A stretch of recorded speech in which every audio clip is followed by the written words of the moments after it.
अध्याय 4 का 37वां श्लोक पढ़ रहा हूँ मैं। हिंदी अनुवाद जय दयाल गोयंदका जी का किया हुआ।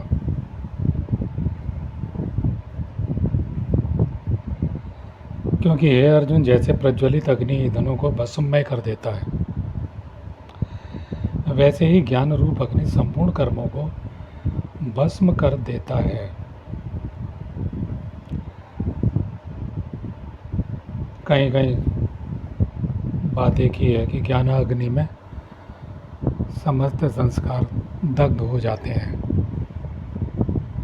यूँ कह लें कि अपने मूल कारण में विलय हो जाते हैं, लय हो जाते हैं, जहाँ से वो उत्पन्न हुए थे। तो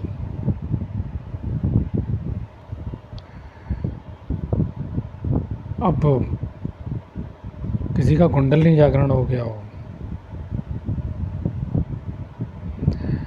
जैसे बाबा प्रेमानंद जी कुंडली जागरण, वो कहते हैं मेरी जब कुंडली जागृत हुई तो कैसा कैसा अनुभव हुआ वो बताते हैं। फिर शंकर जी के दर्शन हुए, फिर बताते हैं राधा जी के दर्शन हुए, कृष्ण जी के दर्शन हुए, और कल की अवतार वो स्वयं हैं। मतलब इनकार नहीं किया कि जब भक्त ने पूछा, आप ढूंढ लीजिएगा वीडियो, मेरा कलेवर ना बढ़ जाए। तो मेरे जैसे अल्प बुद्धि सामान्य बुद्धि मनुष्य की समझ में नहीं आता। कुंडलनी जागृत लोग, वो ऋषि मुनि सर्वशक्तिमान, उनके आशीर्वाद से, उनके वरदान से दूसरों के रोग और शोक नष्ट हो जाया करते थे, या कई बार वो यज्ञ आदि कर्म करते थे, उपाय बताते थे। यही है, चरण छूने मात्र से बहुत से ऋषि मुनियों के दर्शन मात्र से कुछ उनकी विपत्तियां शांत हो जाती थी। ऐसा हमारा शास्त्र या पढ़े सुने ऐसे लोगों के हम वर्णन पढ़ते सुनते हैं। बचपन से कुछ स्मृतियां आपकी भी होंगी, ऐसा नहीं कि कुछ बाबा महात्माओं का वर्णन आपने सुना पढ़ा होगा। तो वो जब तक जिए वो लोग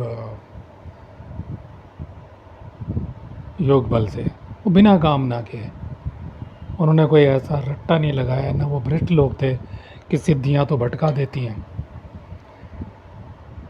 भाई मेरी इतनी शक्ति है, अब वो 8 शक्तियाँ और प्रकट हो गई मेरे ही अंदर हैं। वो शक्ति अष्ट सिद्धि जिन, मेरा मतलब उन ऋषि मुनियों की बात कर रहा हूँ मैं, कि वो जो शक्तियाँ प्रकट हुई हैं, अणिमा लघिमा गरिमा, जो अष्ट सिद्धियाँ कही गई हैं, ईश्वरीय शक्तियाँ, अब मनुष्य के अंदर वो प्रकट हो गई।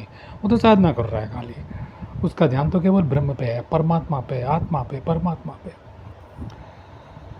अब वो विराटता को उपलब्ध होता जा रहा है।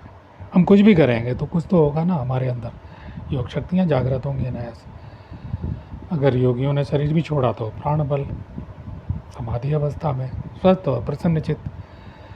कुछ ऐसे स्थान भी है उनकी समाधि पे जाके हम मत्था टेकते हैं और ठीक हो जाते हैं, उनकी मिट्टी माथे से लगाते हैं। आज भी देश में अनेक स्थान हैं।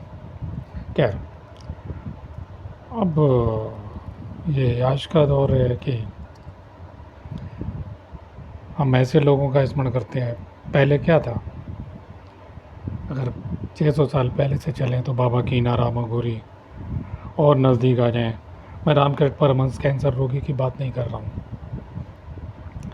मैं स्वामी विवेकानंद की बात नहीं कर रहा हूँ, बाबा विशुद्धानंद परमहंस हैं, तैलंग स्वामी हैं, ये सब काशी की धरती में हुए हैं। और योगी गंभीर नाथ जी हैं, गोरखनाथ जी के परंपरा के अंतर्गत हैं, और गोपालानंद ब्रह्मचारी, ऐसे तमाम सारे लोग हैं, चाहे गिनती के हों, और हर राज्यों में होते रहे वो हमारे देश में। अब ये हम आज के दौर में उन लोगों को अपना आदर्श मानते हैं।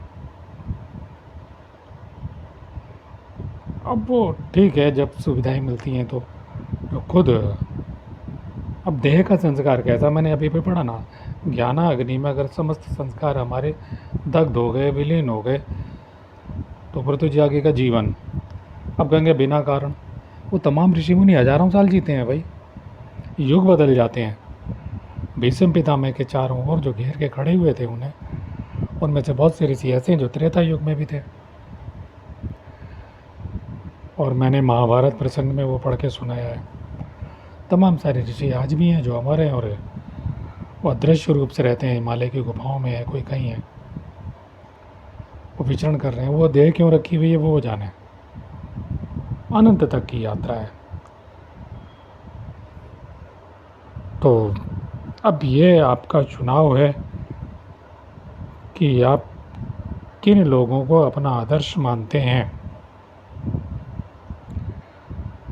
और ख़ास तौर से युवा पीढ़ी वालों। ये प्रेम का संदेश हमें किनको देना है? ये जितने प्रेम फैलाने वाले हैं इनको इस्लामिक मुल्कों में इनके प्रेम का संदेश जाना चाहिए। हमारे हिंदू समाज के लोग जल्दी से वो व्यर्थ में हिंसा में विश्वास नहीं करते। हम तो वो लोग हैं, परोपकार और सदाचार की बात करने वाले लोग हैं। अब ये खास तौर से युवा पीढ़ी के युवा हो, महिला हो या पुरुष हो, लड़की हो या लड़के हों, अब वो साधना, मैं कह रहा हूँ राधा जी के मंत्र जप से, राधा जी का नाम जप जिसे कहते हैं, वाकई शक्ति तरंगें उत्पन्न हो जानी चाहिए। और परमेश्वरी जगदम्बा राधा योग माया को प्रणाम करते हुए, संपूर्ण भूतों में स्थित परमेश्वरी जगदम्बा को प्रणाम करते हुए, ओम तत्सत।